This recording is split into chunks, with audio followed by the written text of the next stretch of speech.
जीवन का झरना। इस कविता के रचयिता हैं श्री आरसी प्रसाद सिंह जी, जो छायावादी युग के राष्ट्रीय चेतना के कवि हैं।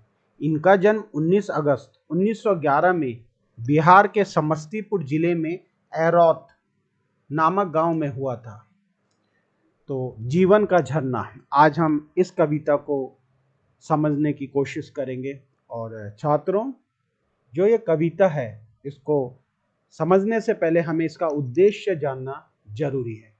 तो इस कविता का बहुत सीधा साधा उद्देश्य है कि इस कविता के माध्यम से कवि छात्रों को जीवन में मुसीबतों और कष्टों का सामना करने की सीख प्रदान कर रहे हैं। कवि ये कहना चाह रहे हैं कि हमारे राह में कोई भी रुकावटें आए, कोई भी मुसीबतें आए, हमें डट कर उनका सामना करना है और अपनी मंजिल की ओर बढ़ते जाना है, बढ़ते जाना है, बढ़ते जाना है। जीवन का झरना। तो छात्रों, हम शुरू करते हैं आज की अपनी कविता। जैसा कि मैंने अभी आपको बताया, जीवन का झरना। और इस कविता का उद्देश्य आपको प्रेरित करना है कैसे लगातार जीवन में तमाम रुकावटों के बाद भी आगे बढ़ते रहना है, आगे बढ़ते रहना है। तो इस कविता में कवि ने मानव जीवन और झरने की तुलना की, या ये कह सकते हैं मानव जीवन की तुलना एक निरंतर बहते झरने के साथ की। बहुत ही प्रेरित करने वाली है कविता। कवि यहाँ पे आज की युवा पीढ़ी को संबोधित करते हुए ये कविता कह रहे हैं। आज की युवा पीढ़ी कल का भविष्य है, जैसे आपको पता है, और युवाओं में कितना साहस है, कितनी शक्ति है। तो कुछ भी मुसीबतें, कुछ भी रुकावटें, कुछ भी चुनौतियां उनके सामने आती हैं, लेकिन वो इन चुनौतियों को पार पाते हैं। उनको जीवन जीने का अंदाज ही निराला होता है। हर समय वो कुछ नया करना चाहते हैं और हर समय गतिशील रहकर लगातार चलते रहते हैं, आगे बढ़ते रहते हैं और ऐसे ही अपना जीवन जीते हैं। तो ये कविता से हम यही समझेंगे, यही सीखेंगे कि जो भी परिस्थितियां हमें मिले, चाहे कांटे चुभे हाथ में, चाहे फूल मिले, चाहे कलियां खिले, चाहे दुख हो, हार नहीं माननी है। इंसान वही है जो जीवन में कभी हार नहीं मानता है। तो शुरुआत करते हैं कविता जीवन का झरना। यह जीवन क्या है, निर्झर है, मस्ती ही इसका पानी है। कवि यहाँ पे प्रश्न करते हैं कि ये जीवन क्या है। कविता की शुरुआत कर रहे हैं वो कि यह जीवन क्या है, फिर खुद ही अपने सवाल का जवाब दे रहे हैं। निर्झर है, निर्झर का अर्थ है झरना, निर्झर का अर्थ है झरना। यह जीवन क्या है, एक झरना है, एक झरने के समान है। कवि जीवन की तुलना एक झरने के साथ कर रहे हैं। जिस प्रकार बिना पानी के झरना नहीं हो सकता, जिस प्रकार बिना पानी के कोई झरने की हम कल्पना कर ही नहीं सकते। आपने देखे होंगे झरने बहते हुए पहाड़ों से निकलते हैं, खूबसूरती से वो निकल रहे हैं। इस जो मैंने आपके साथ एक चित्र शेयर किया, इसमें भी आप देख सकते हैं। तो जीवन भी क्या है, जीवन भी एक झरने के समान है। और जीवन रूपी जो झरना है, इसका पानी क्या है, इसकी गति क्या है, इसकी गति है इसकी मस्ती। तो यहाँ पे मस्ती का ये नहीं समझना है बच्चों की मस्ती हम डांस पार्टी कर रहे हैं, नाच रहे हैं, उधम मचा रहे हैं। यहाँ मस्ती का मतलब है हमेशा मुस्कुराते हुए आगे बढ़ना। कभी कोई छोटी मोटी दिक्कतें आपके हमारे जीवन में आती हैं तो सर पे हाथ रख के हमें नहीं बैठ जाना चाहिए कि ओहो ये क्या हो गया, ये हो गया, आज तो घर पे ये कांड हो गया, आज पिताजी ने ये बोल दिया, माताजी ने वो बोल दिया। हमें हमेशा मुस्कुराते हुए आगे बढ़ना है। तो जो ये गति है हमारे जीवन की, ये एक मस्त रूपी गति, तो यही इस जीवन का पानी है। तो आप उम्मीद है पहली पंक्ति समझ गए। यह जीवन क्या है, एक झरना है, और इस जीवन की जो पानी है, जो गतिशीलता है, वो इसकी मस्ती है, हमेशा प्रसन्न रहना। सुख दुख के दोनों तीरों से चल रहा राह मनमानी है। अब जो हमारा जीवन है वो आगे तो बढ़ता जाता है, लेकिन हमारे जीवन में कभी कह रहे हैं सुख और दुख दोनों का बराबर का योगदान है। हमारे जीवन में सुख है तो दुख भी। ऐसा कोई इंसान नहीं है दुनिया में, चाहे वो आम आदमी हो, चाहे दुनिया का सबसे धनी व्यक्ति हो, चाहे जितना बड़ा व्यक्ति हो, हर एक के जीवन में सुख है तो दुख भी है। आप चाहे सरकार कोई देख लो, 5 साल के लिए आती है, खूब सुख भोगते हैं जो सत्ता पक्ष के लोग होते हैं, नेता लोग हैं, जो मंत्री हैं उस सरकार के, लेकिन अच्छा काम नहीं करेंगे तो 5 साल बाद पब्लिक उन्हें फिर बाय बाय टाटा भी कर देती है। तो 5 साल बाद उन्हें भी हकीकत, धरती की हकीकत पता चलनी है। तो जीवन में सुख है तो दुख है, सुख दुख के दोनों तीरों से, तीरों का यहाँ पे अर्थ है किनारा। तो जैसे झरना होता है ना, झरने के भी 2 किनारे होते हैं, तो कवि ने मानव जीवन की तुलना यहाँ पे झरने से ही की है। जैसे 2 किनारे झरने के हैं, एक को कवि ने सुख का प्रतीक माना है और एक को दुख का प्रतीक माना है। और ऐसे ही हमारा जीवन है, सुख दुख के 2 किनारों के बीच में हम अपना जीवन चलते जा रहे हैं, आगे बढ़ाते जा रहे हैं। तो कहने का तात्पर्य यहाँ कवि का ये है कि ना तो हमें सुख से ज़्यादा प्रभावित होना चाहिए और दुख से ज़्यादा दुखी होना चाहिए। अपना जो मानसिक संतुलन है, अपने जो होशो हवास है, उनको हमको संतुलन में रखना चाहिए। अपनी राह, जो हमारा उद्देश्य है, उसकी तरफ हमें आगे बढ़ते रहना है। जिस प्रकार झरना है, सुख दुख के दोनों तीरों से चल रहा राह मनमानी है, तो जो अपने मन की राह है, जो हमारी मनमानी, जो हमारी खुद की चुनी हुई जो मंजिल है, उसकी तरफ हमें आगे बढ़ना है। हमें ज़्यादा प्रभावित नहीं होना है जीवन के सुखों और दुखों से।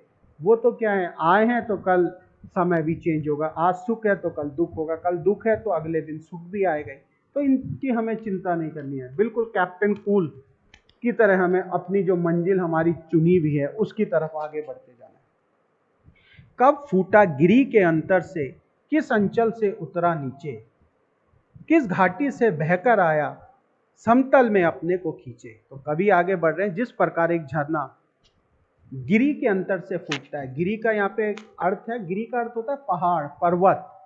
जैसे कृष्ण भगवान को भी गिरधारी कहा जाता है, गिरधारी भी कहते हैं उन्हें, गिरधर गोपाल भी कहते हैं, क्योंकि उन्होंने गोवर्धन गिरी को, गोवर्धन पर्वत को अपनी एक उंगली पे उठा लिया था। तो इसी प्रकार जो झरना है वो कहाँ से निकलता है, पहाड़ों के अंदर से फूटता है, पहाड़ों से निकलता है। तो कब वो पहाड़ों से निकला किसी को नहीं पता, और किस अंचल से उतरा नीचे। अंचल का यहाँ पे अर्थ होता है किसी भी देश या प्रांत का एक कोना, एक हिस्सा। जैसे है ना हिमांचल, हिमाचल प्रदेश मतलब हिम, बर्फ का एक टुकड़ा, ठीक है, बर्फ वाले क्षेत्र का एक हिस्सा। जैसे उत्तरांचल पहले कहते थे हम उत्तराखंड को, तो उत्तर जो क्षेत्र है उसका एक अंचल, उत्तर जो क्षेत्र है उसका एक भाग।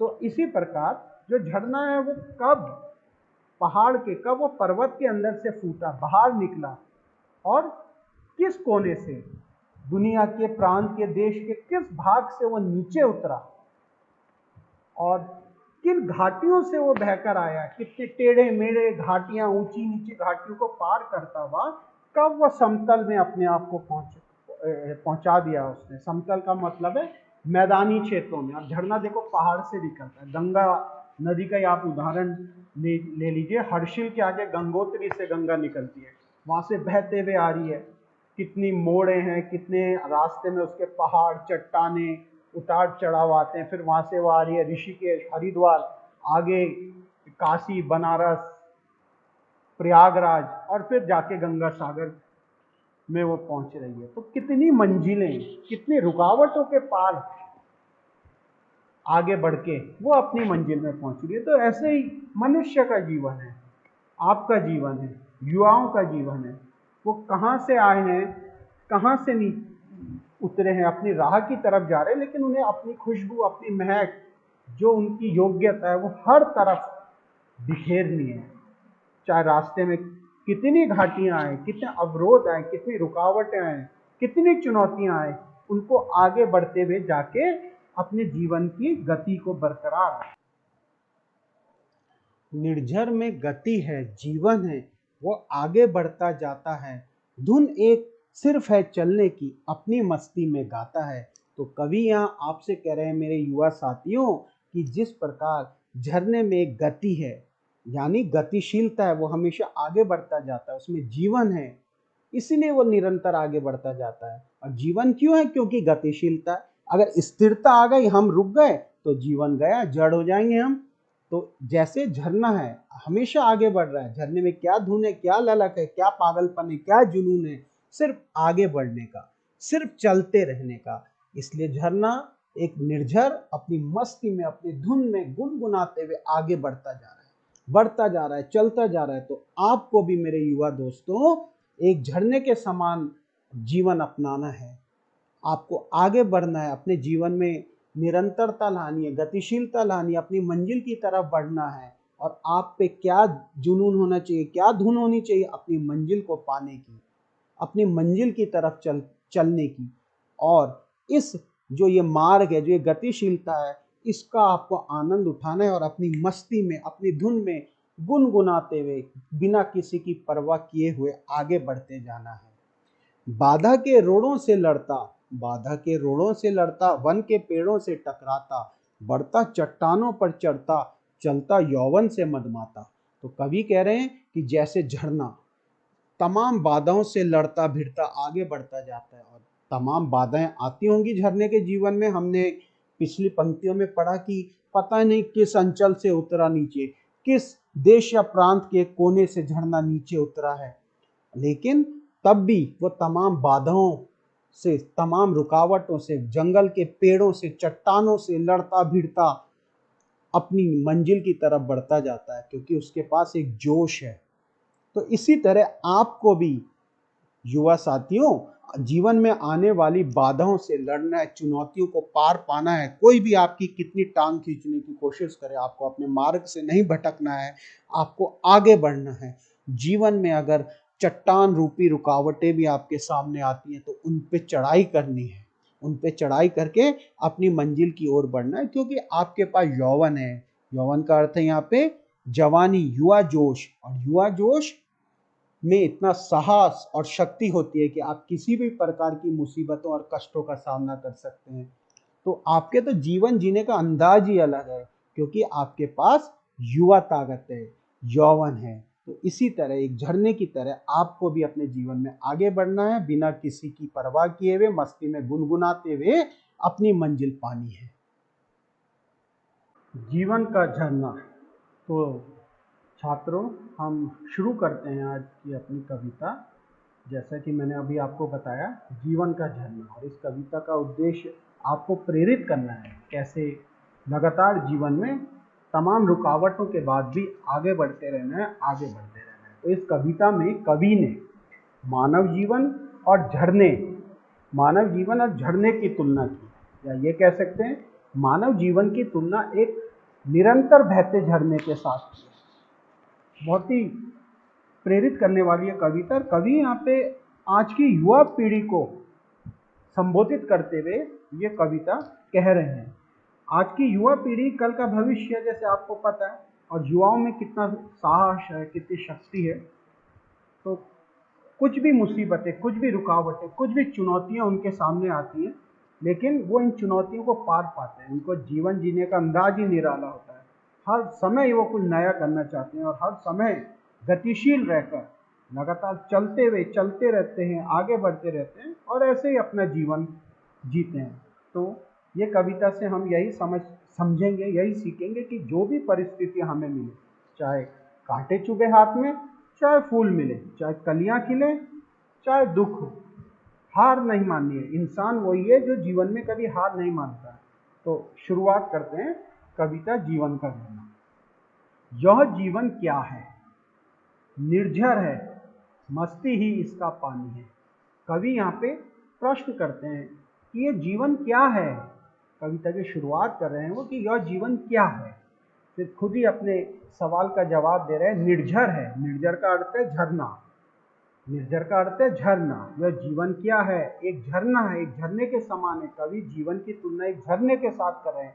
जिस प्रकार बिना पानी के झरना नहीं हो सकता, जिस प्रकार बिना पानी के कोई झरने की हम कल्पना कर ही नहीं सकते। आपने देखे होंगे झरने बहते हुए पहाड़ों से निकलते हैं, खूबसूरती से वो निकल रहे हैं। इस जो मैंने आपके साथ एक चित्र शेयर किया, इसमें भी आप देख सकते हैं। तो जीवन भी क्या है, जीवन भी एक झरने के समान है। और जीवन रूपी जो झरना है, इसका पानी क्या है, इसकी गति क्या है, इसकी गति है इसकी मस्ती। तो यहाँ पे मस्ती का ये नहीं समझना है बच्चों की मस्ती हम डांस पार्टी कर रहे हैं, नाच रहे हैं, उधम मचा रहे हैं। यहाँ मस्ती का मतलब है हमेशा मुस्कुराते हुए आगे बढ़ना। कभी कोई छोटी मोटी दिक्कतें आपके हमारे जीवन में आती हैं तो सर पे हाथ रख के हमें नहीं बैठ जाना चाहिए कि ओहो ये क्या हो गया, ये हो गया, आज तो घर पे ये कांड हो गया, आज पिताजी ने ये बोल दिया, माताजी ने वो बोल दिया। हमें हमेशा मुस्कुराते हुए आगे बढ़ना है। तो जो ये गति है हमारे जीवन की, ये एक मस्त रूपी गति, तो यही इस जीवन का पानी है। तो आप, उम्मीद है पहली पंक्ति समझ गए, यह जीवन क्या है, एक झरना है। और इस जीवन की जो पानी है, जो गतिशीलता है, वो इसकी मस्ती है, हमेशा प्रसन्न रहना। लहरें उठती हैं गिरती हैं, नाविक तट पर पछताता है, तब यौवन बढ़ता है आगे, निर्झर बढ़ता ही जाता है। तो कवि कहते हैं यहाँ पे कि जो लहरें हैं, जो जीवन की चुनौतियां हैं, वो उठती हैं गिरती हैं,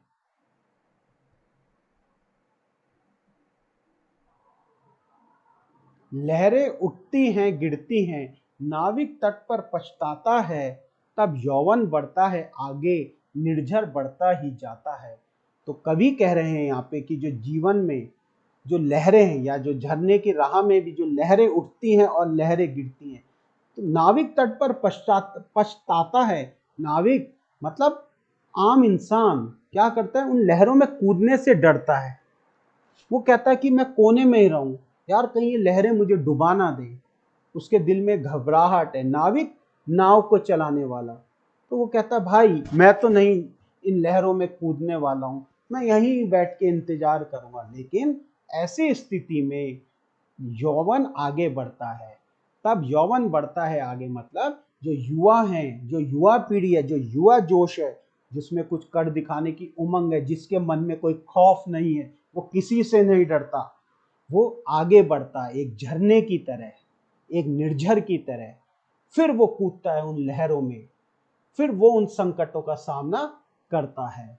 निर्झर में गति ही जीवन है, निर्झर में गति ही जीवन है, रुक जाएगी यह गति जिस दिन, उस दिन मर जाएगा मानव, जग दुर्दिन की घड़ियां गिन गिन। तो कितनी सुंदर पंक्तियां यहाँ कवि ने कही है। हमने पहले भी इसकी चर्चा की है कि जो झरना, उसका जीवन क्या है, उसकी गति है। अगर गति रुक गई तो झरना तो खत्म हो जाएगा, एक तो कुआं, एक तालाब बन जाएगा वो। ऐसे युवा दोस्तों, आपके जीवन में भी अगर आपके जीवन में गति है, आगे चलने की ललक है, चाल है, तो ही आपका जीवन है। और जिस दिन ये गति, जिस दिन ये आगे बढ़ने की चाहत, चलने की इच्छा रुक जाएगी, तो ये जीवन भी उस दिन रुक जाएगा। उस दिन तो मानव नष्ट हो जाएगा, मानव मर जाएगा। इसलिए हमें हमेशा, अगर मानव जाति को बचाना है, मानव जाति का भला करना, उत्थान करना है, तो आगे बढ़ते जाना है, आगे चलते जाना है। जग दुर्दिन की घड़ियां गिन गिन। और भगवान ना करे कभी ऐसा दिन आए जिस दिन मानव जीवन रुक जाए, युवा शक्ति हमारी रुक जाए, आगे बढ़ने से घबराए, तो वो उससे ज्यादा बुरा दिन तो कोई होगा नहीं।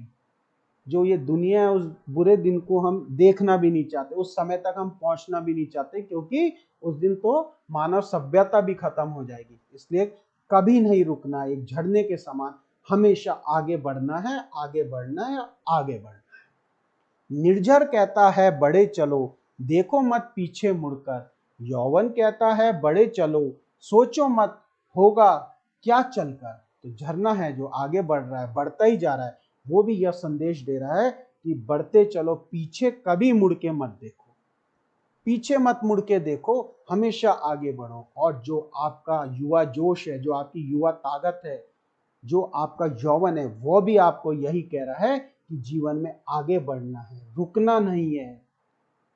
ये परवाह नहीं करनी है कि आगे जाके क्या होगा, क्या रुकावटें आ जाएगी, डर के मारे बैठ नहीं जाना है, ठोकर खाने के डर से कहीं चलना नहीं छोड़ देना है साथियों, हमें आगे बढ़ना है। ये कौन बोल रहा है? आपका युवा जोश, आपकी युवा शक्ति, जो आपकी ताकत है। चलना है, केवल चलना है, जीवन चलता ही रहता है, रुक जाना है, मर जाना ही निर्झर यह झरकर कहता है। चलना है, केवल चलना है, जीवन चलता ही रहता है, रुक जाना है, मर जाना ही निर्झर यह झरकर कहता है। तो कवि यहाँ पे कह रहे हैं कि चलना ही जीवन है, केवल चलते जाना है, चलते जाना है, चलते जाना है, और जीवन हमेशा चलता है। जो जिंदगी है, जो जीवन है, जो सांसें हैं, वो हमेशा चलती रहती है। अगर हमारी सांसें रुक गई तो हम भी रुक गए। इसीलिए रुक जाना है, मर जाना ही क्या है। अगर हम रुक गए तो समझो मर गए, अगर रुक गए तो मर गए, बैठ गए। ठीक है, तो निर्झर जो झरकर कहता है, और यही संदेश हमें एक झरना झरकर, झरना गिरकर, बहकर, आगे बढ़कर यही संदेश हमें देता है।